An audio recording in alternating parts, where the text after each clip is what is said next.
Welcome back for the second half of Metabolism Day.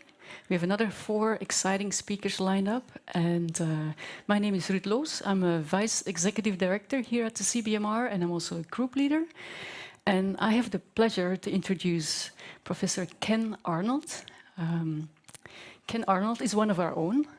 He is a professor at the Department of Public Health here at the University of Copenhagen. And more importantly, he is also the director of the Medical Museum.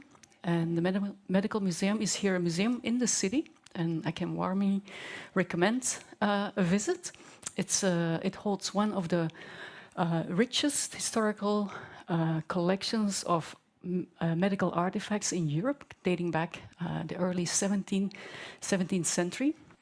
And Ken is also a member of the leadership team at CBMR. He coordinates Program 4, which stands for Metabolism in Science and Metabolic Science in Culture. Sorry.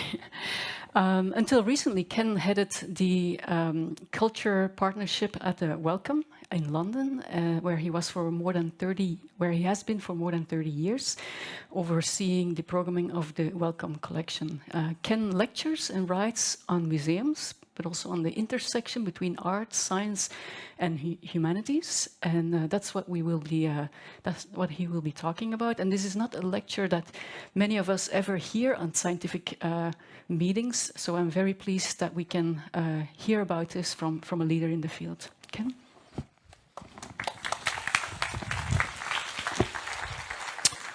Thank you very much indeed, Ruth. And yes, just a warning to everybody that we're going to take a slightly different route, certainly for the first half of this afternoon. So Chris focusing on history and humanities, and yes, as Ruth says, I'm going to talk a bit about curating in between science and art. Most of what I say this afternoon will be based on things and pictures, so I thought I'd start with one particular thing. This is from an exhibition we did. The title in English was Metabolic Machines, curated by Adam Bernkhard, who might well be in the audience somewhere here, associate professor working with me at Medical Museion. And this was a collaboration with an Austrian artist, Thomas Feuerstein. And this work is called Mana Machine, one of a series. And there's quite a lot going on in this piece of equipment, effectively a photobioreactor, but also in many ways a sort of an art machine. So in it, in the tubes, the green stuff is algae, and it's growing and photosynthesizing. And then the artist also presents this, but also then processes the biomass that's produced, turns it into a pigment, and then makes other two-dimensional work using it as paint. And that series of artworks he titles Harvest. So what we're looking at is a piece of scientific equipment with genuine bio-metabolic processes going on within it. But we're also, because we're in an art gallery when we look at this, looking at an artwork with its symbolic and metaphoric meanings. And Adam and Thomas and the rest of us are really interested in the idea of something like this also generating a whole series of questions, and maybe conceivably, among some of our audience, also raising a smile. So this layering of science and technology and aesthetics and philosophy is characteristic of quite a lot of the work that we do as our contribution to CBMR. And it hovers in between these two worlds of art and science. And I'm going to spend the rest of my talk here sharing some very broad observations at that interface. And then I'll end by speculating a little bit about what the significance of this work is, and indeed what value it might have. So that's a kind of dizzying terrain I've set myself for, all of science and all of art. And to save myself getting completely lost, I think I'll start with my conclusions. And I have 3 of them, very broad, elementary. The first is that science and art seem to me utterly different. The second, that science and art seem to me remarkably similar.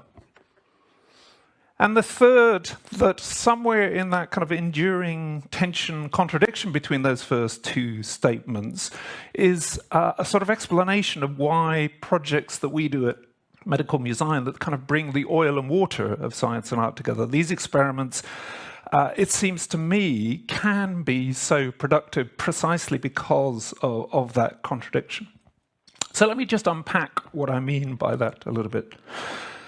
The evidence for the overlap seems very striking these days, and found in many different places. I was delighted a few years ago in London's National Gallery to walk over this piece of evidence. It's a mosaic by the artist, Russian-born artist Boris Anrep, and it honors the father of nuclear physics, Ernst Rutherford. It's part of Anrep's work called Awakening of the Muses, made in 1933. So here we have a piece of art in an art gallery celebrating a scientist, and at its focus is a nuclear flash, but obviously in this context, it's also symbolizing the idea of a common spark of curiosity that seems so vital to both the enterprises of art and of science.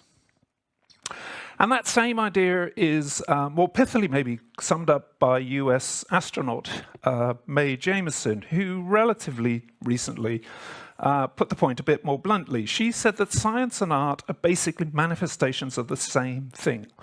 Both, she said, are avatars of human creativity. And this word creativity crops up a lot in the conversation of people who are insisting that they're basically the same things. But the overlap isn't just in where science and art come from, it's also very much in the methods, the practices that scientists and artists use.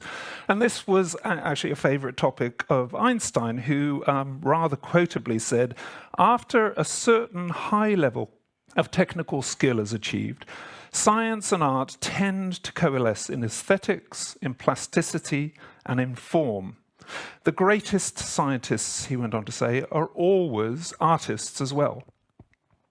Okay, so I will rest my case for the similarities there, and I now want to go on to talk a little bit about the arguments for how different they are. This is maybe thoroughly debunked these days and a bit of a cliche, this idea that maybe different parts of our brain are used in science versus art. But I think the notion of different types of ideation in the two spheres is an enduringly powerful one. And maybe it suggests that actually the differences could maybe rest as much in our hearts, in our souls, as in our heads. And maybe it's hardwired into our feelings as much as it is in our thinking. This audience here, of course, is overwhelmingly scientists. I just want to try out a small survey of views. So, for those who are not scientists, apologies, this is a question directed to the scientists here. Amongst you, just by a show of hands, how many of you knew from very early on that you were going to be scientists? How many of you feel as though your move into science was instinctual? Okay.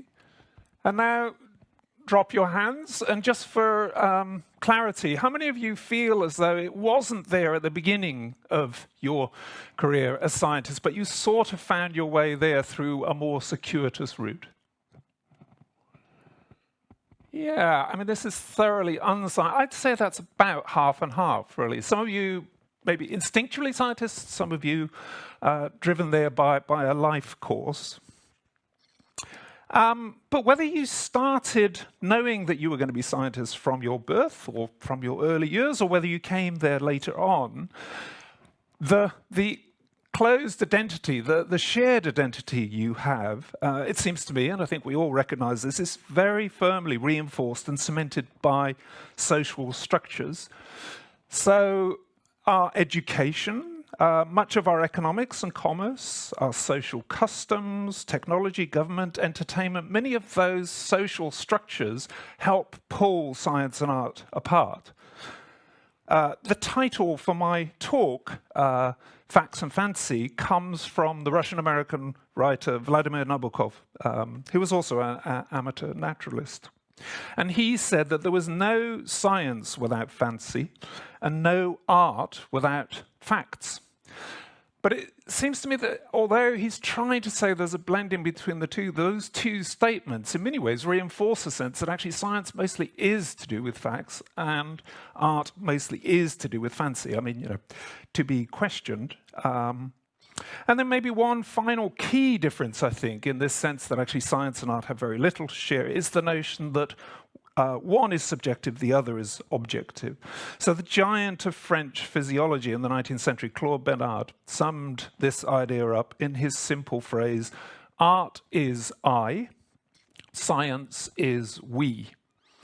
And of course, what he was driving at there was that sense in which art is a deeply personal thing, while science belongs to, or at least is spread out across everyone.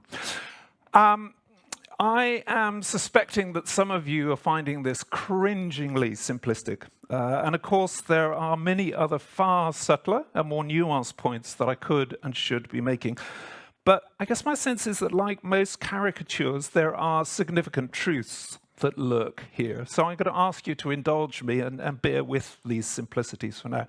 And I guess in my defense, I'd just remind us that there are other intellectual enterprises where holding on to contradictions helps us. So for much of the writing of history, the notion was that individual people were really the drivers of history. Great men, predictably, were thought to be at the center of history. But in the last 30 or 40 years, we've learned to realize that actually it's much more a social enterprise.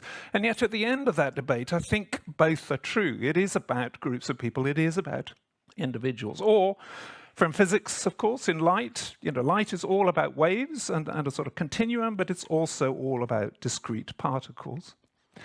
So I'm going to turn in a couple of minutes to show you a few more examples to tease out how I think the similarities and differences can play out in these curated projects that we do. But I just want to take a step back and give, for those of you less familiar with our work within CBMR, just a sense of how it fits into what we do here. So, since the beginning of CBMR, absorbing or Medical Museion being part of CBMR, we've done projects that lurk at the interface between science and art. This, from 2011, is a project called Genomic Enlightenment. So we took a set of genotyping bead chips that had been used in genetic study of metabolic disorders in Denmark, and in a fairly simple way, they were presented as if they were artworks. A few years later, in 2018, this is an exhibition, and please do come and visit us if you don't know us, and you'll find this fantastic show in our basement called Mind the Gut. And this was curated by Adam Bernkart and Louise Whiteley, both associate professors here at CBMR, and a mixed team of other scientists and artists who were keen to combine artworks from science, from art, from the humanities, and to exhibit them in a way that explored the evolution of the relationship and the thinking about the connection between the head and the stomach. And then most recently, this is an image from an exhibition that we set up at the end of last year called The World is in You, again curated by Adam, this time in collaboration with Jaakko Lillemos. Christian Hussey is one of our postdocs based here at CBMR, and also Malte Bjerregaard. And here, the combination of art and science and humanities was focused on a different theme, on a very broad interest in how the world out there affects our biology, our lives. So a sort of, unlike the Anthropocene, less an interest in what we're doing to the environment, and more a sense of what's the environment doing to us. All of these projects, and many more, are part of our attempts to explore metabolic research across social and cultural contexts. One of the ways we describe that work is to talk about the sort of us as almost conductors of traffic. So we're sitting in a tower of science here on the left-hand side, and Medical Museion, just to tell you what you're aiming for if you've not been there before, is this rather beautiful, delightful 18th century building in sort of uptown Copenhagen. And our work is very much drawing on our scientific ideas, worked up with colleagues here, bringing it into the realm of a public venue downtown, and then insistently kind of moving in the other direction too. So taking that public context and bringing it back into our conversations with scientific colleagues. And then The World is in You was an interesting project because it kind of turned it into a triangle. So we presented this in one of Denmark's main cultural art spaces, Kunsthaus Charlottenborg. And there we were able to share our interests with a rather different set of audiences and indeed ask some rather different questions. And then just to say that our role here in CBMR is partly as practitioners. We put on exhibitions, live events, we work on TV programs sometimes, but we're also researchers. And so here's a kind of spread of our research interests, everything from interests in how publics engage with science through to the history of medicine, which we, something that you'll hear an example of in Chris's talk shortly. We're really interested in this idea of what happens when you apply humanities ideas to metabolic science. And then you'll see at the far left a core concern with art and science. So much of what we've been doing, if you like, is putting this on display in galleries. And now it's a thrill for us to begin to work on sort of turning that into some more theoretical ideas. And it's Adam and Hannah Starr-Rogers who are at the start of a research project around what happens when you bring art and science together. Okay, I want to turn now to a few specific examples of how science and art can be curated and begin to talk about the different methodologies that need to be employed when they're juxtaposed, particularly in a museum context. But before doing so, I thought I'd just pause to remind us that actually you don't need curators to bring art and science together, that they can happen through life. And here's a very famous example, a portrait of Van Gogh of his doctor, Dr. Gachet. This is an etched version, but the paintings that he did are some of Van Gogh's best known work. Gachet treated and befriended Van Gogh after his spell in an asylum. In fact, interestingly, the technique of etching that Van Gogh used here was taught to him by Gachet. So Gachet had an interest in arts, was a practitioner, and inspired Van Gogh to take up this particular arts technique. Much has been said in art history circles about the picture and how it captures a sort of mixture of Van Gogh's own moods, but also the doctor that was treating him, as well as their relationship. In the end, a sense in which this picture has a sort of shared sadness of the sitter and the portraitist. But it seems to me that it also captures a sort of blurring of the boundaries of art and science, that in this life encounter, it cuts across these two different men with rather different backgrounds, very different professional training. So science and art then, through life itself, always, or not always, but often drawn together almost like magnets. But managing the combination is hard work. The gaps between the world of art and science, the comprehension bridges that they leave open, can lead to great excitement. This is where the light gets into these projects. But those gaps can also produce heat,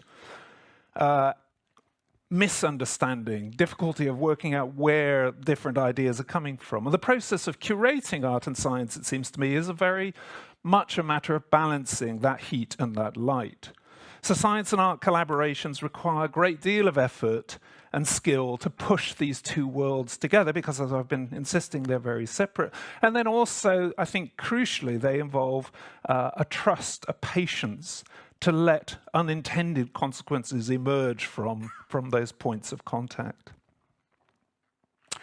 Okay, so let me, as promised, turn to a series of specific projects. So this, if you do come, it sounds like a long advertising campaign, I know, but if you come to Medical Museion, this is one of the first things that you will see coming through our front door.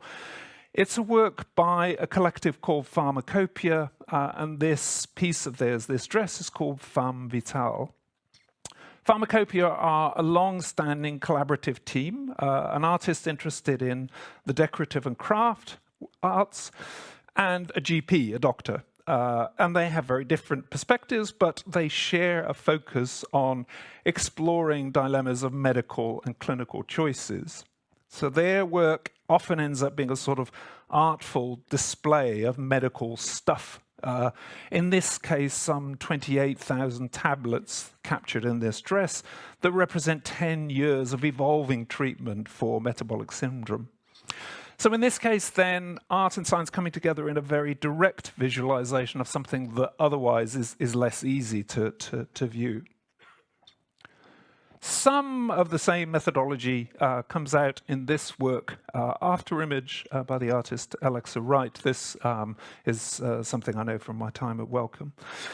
So here, too, a form of visualization of something that's unseen. And at the center of it is actually the testimony of the patient, who describes very accurately feeling a hand that is missing, not having any sense at all of the arm in between, and then feeling again where his surviving stump of his arm lies.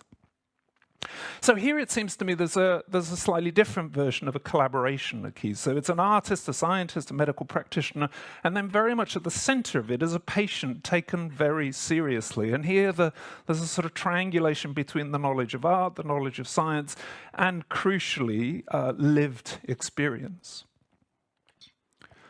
Rather different are these two projects. So top left is a project again created in collaboration with our work here at CBMR called Heirloom.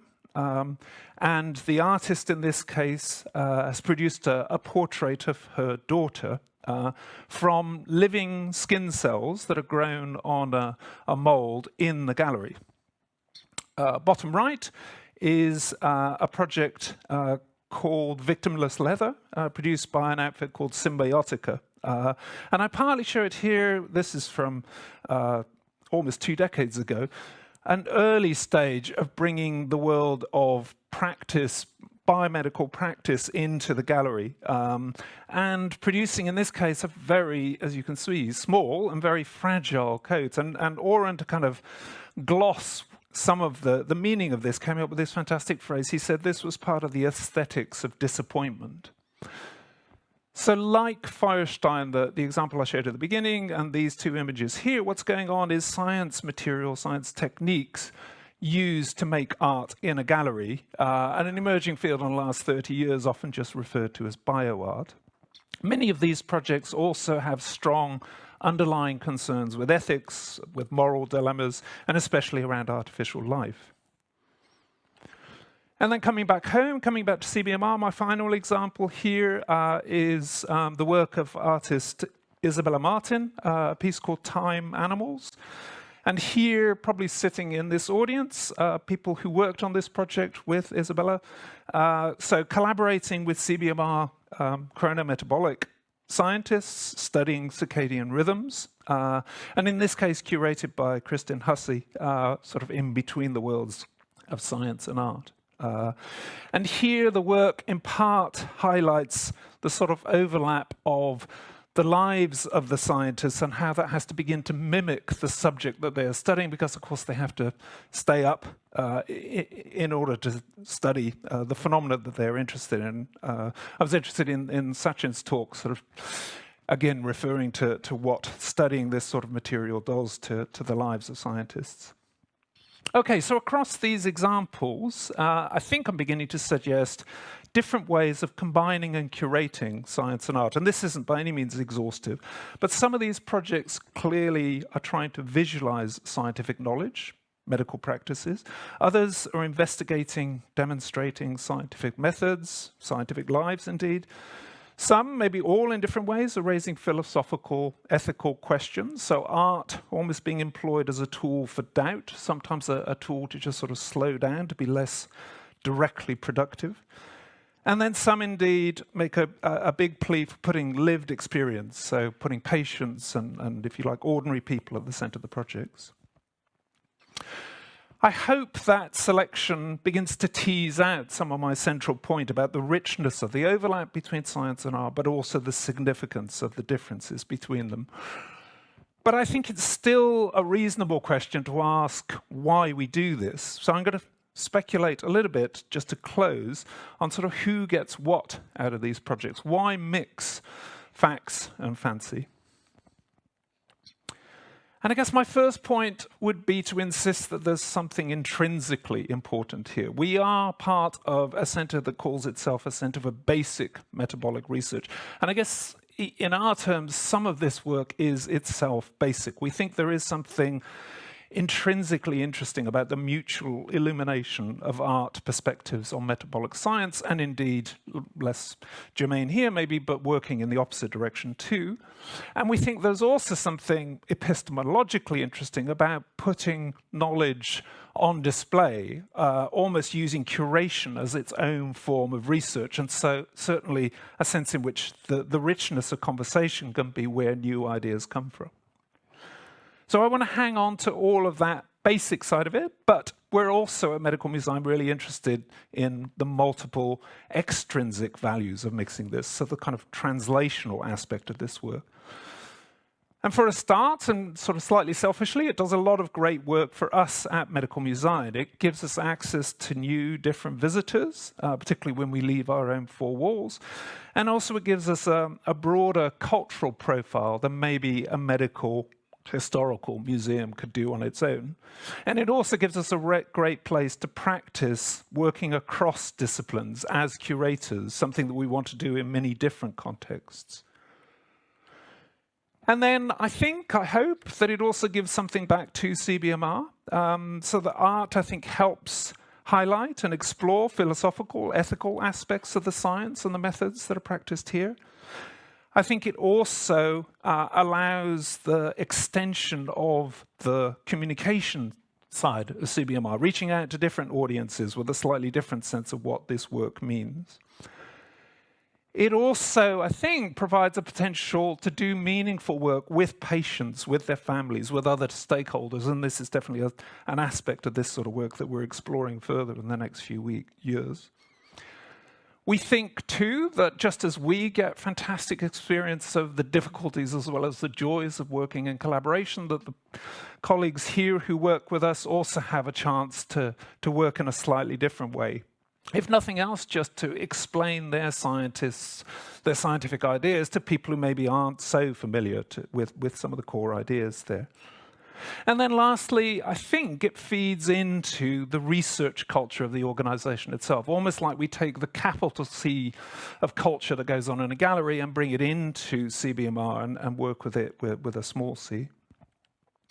And then moving further out still, I think there is significant benefit for wider society. There are public audiences at the end of almost all of our projects. And for them, I think the fact that art can shine a slightly interestingly different light on science and science on art is something that has its value in a public realm. And then I guess my final point is to speculate that there is something possibly interesting, I think, about the way these projects grapple with big social, political questions that we're all trying to deal with, but maybe with a richness of coming at them from a sideways perspective. So, yeah, I suspect that there might be some social and political value here, and I was intrigued to find Fidel Castro almost making the point for me when he said, "I do not conceive of any manifestation of culture, of science, or of art as purposes in themselves. I think the purpose of science, the purpose of culture is man." Okay, so I'm going to leave it there with a sort of menu of possible values of this way of working. I'll leave you to decide for yourself which seems most compelling. I hope possibly one or two might strike a chord with some of you. And I hope, at least, that I've given you a sense of why we're really excited to be working in this way and plan to continue doing so for the next few years.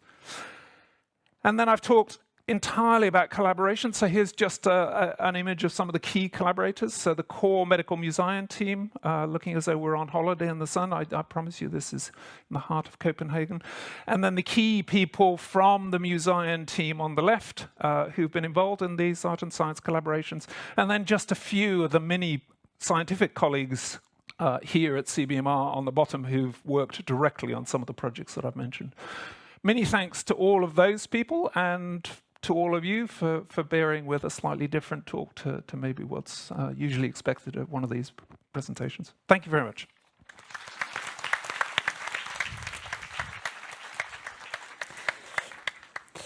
Any questions for Ken? I can ask the first question. So Ken, how did you get into this field? You've been doing this for at least 30 years. Was it a coincidence? Was it an opportunity? Yes, it was an accident. So I studied sciences until the maths got too difficult for me.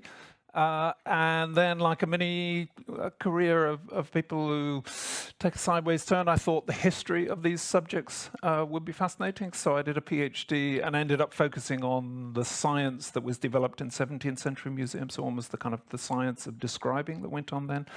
And then once I'd discovered museums as a topic to study, I realized actually it might be even more fun to work in them. And for a long time I left behind the academic interests I had and worked at Wellcome, developing a new museum and putting on shows there. And then was absolutely thrilled to be asked to come here and sort of reignite some of my academic interests, but hold on to my curatorial interests. Sanjay? I can. Beautiful talk. Actually, I like your idea how we scientists actually mix fancy with facts. For example, when we present data, it's a huge challenge to present data in a way that will be captivating.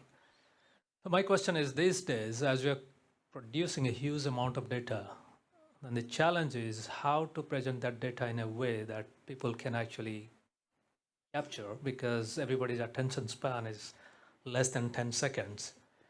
So any comment on infographics of scientific data or big data science? Yeah, thank you for that question. And actually, I can see Louise Whiteley is sitting right in front of you, so I'm almost tempted to ask her to, because this is something that Louise is really deeply interested in.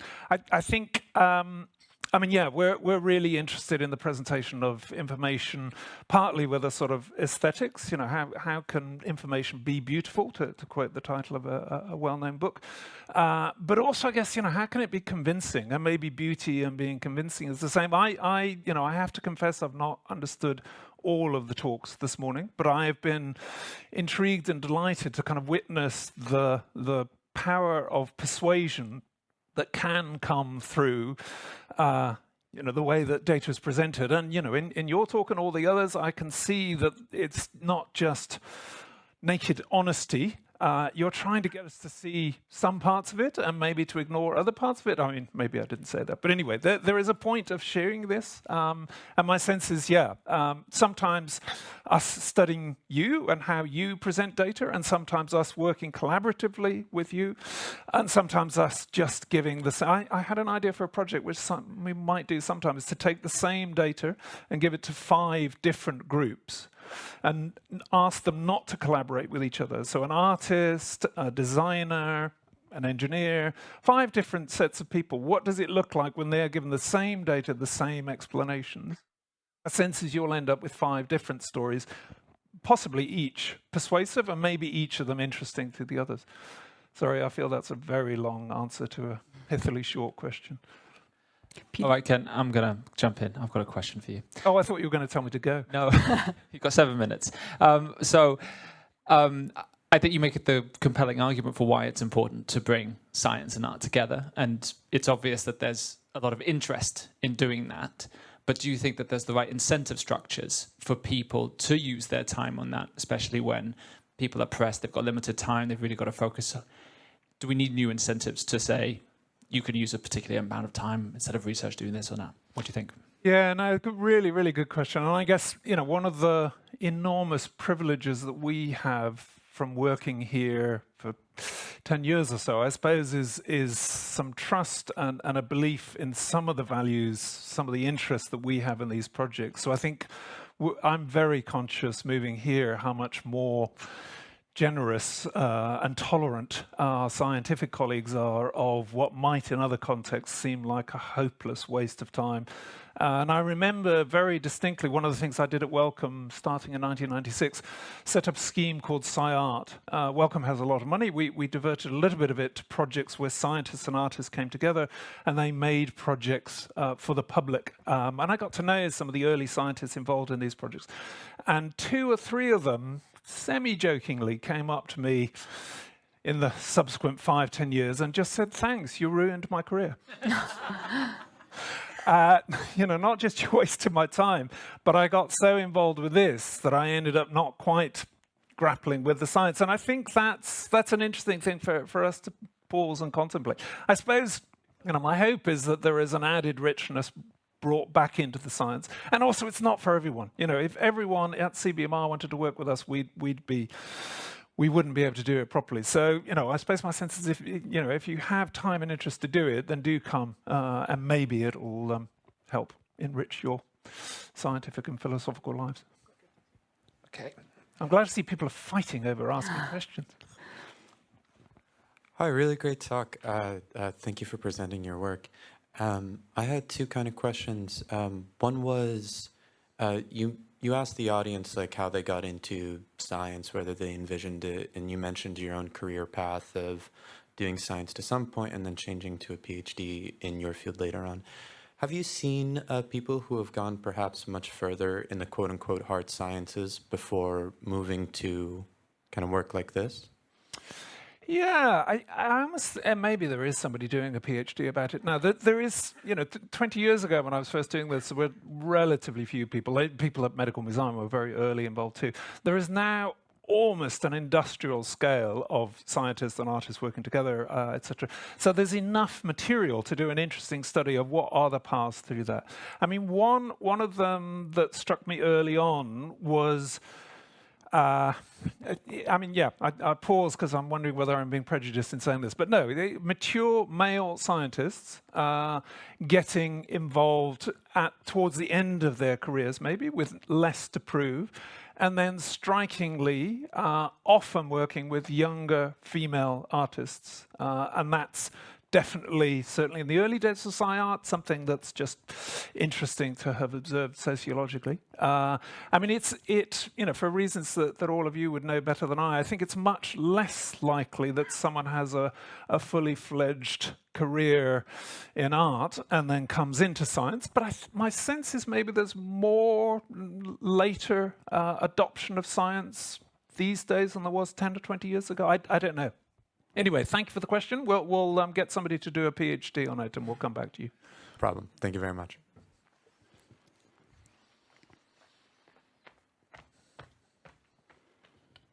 I just want your personal reflection. I mean, now you're in a center of metabolism. And just from your perspective, how do you see metabolism? I mean, a lot of us think about metabolism in the context of disease, but I imagine that's not the only way you think of it. Can you just share your thoughts? Yeah. I remember talking to Louise and Adam in the Mind the Gut exhibition right at the start of it, and there's a very kind of simple model. And their sense was, metabolism is stuff going in one end, being changed a bit, and maybe some life coming out of it, and then coming out in a different form. And I have to be very honest with you, I had not spent almost any time prior to arriving here thinking about metabolism. And I learn every time I come to one of these days more and more, but also that sense in which, and Adam and Louise and others are always saying this, as soon as you think in that way, there's nothing that's not metabolic, really, which is frightening for you guys, because where does your science stop? But in that way, it feels to me as though for us finding interesting ways for the public to engage with it, metabolism sounds quite difficult. And then you just say, it's the whole of life, really. So in that way, I suppose my journey with metabolism is realizing that it's much more open and generous than I think I was slightly frightened when I first met you Julie, not because of you, but just thinking, how am I going to convince this woman that we might do something interesting? And now I realize, it's such a huge field that we're looking forward to another decade or two of collaborating with you guys. Time for one more question, it's mine. So, assuming you're looking for further collaborations within the center with scientists, like, what are the features of science projects, experiments that make it attractive to you to collaborate on? Yeah, I suppose that one of the things I tried to do in my examples, and I was sort of looking in the eyes of my colleagues to see whether they thought I'd picked the right ones. I think it's quite a broad spectrum. So, and there are some in this field that think a project that just is making something visible and decorative, it doesn't really count. I love those projects. Some of the ones that just take information and share them in a fantastic way. So that for me would be a really interesting project. But on the other hand, people are really interested in what might it be like to do science in a public space. I mean, obviously not with all the restrictions that most experiments have to have. I think that would be a really fascinating thing to do. We're just beginning to think at Medical Museion about how to turn one of our rooms into a project space, because otherwise, we're saddled with a sense that every project we take, the world is in, you probably took 3 or 4 years to curate, and if all of you are waiting around for 3 or 4 years, you're going to get quite frustrated with us. So we're quite keen on finding one of our 18th century rooms and turning it into a project space and beginning to be able to respond more quickly. And I suppose the last thing I'd say is, almost come and surprise us. And maybe don't already have the idea of what the art or the humanities component, but just be passionate about what you're interested in, and then be open to the idea that it might turn into something that you're not expecting. So yeah, please do come and approach us. Maybe be patient if a lot of you come together. Thank you, Ken. And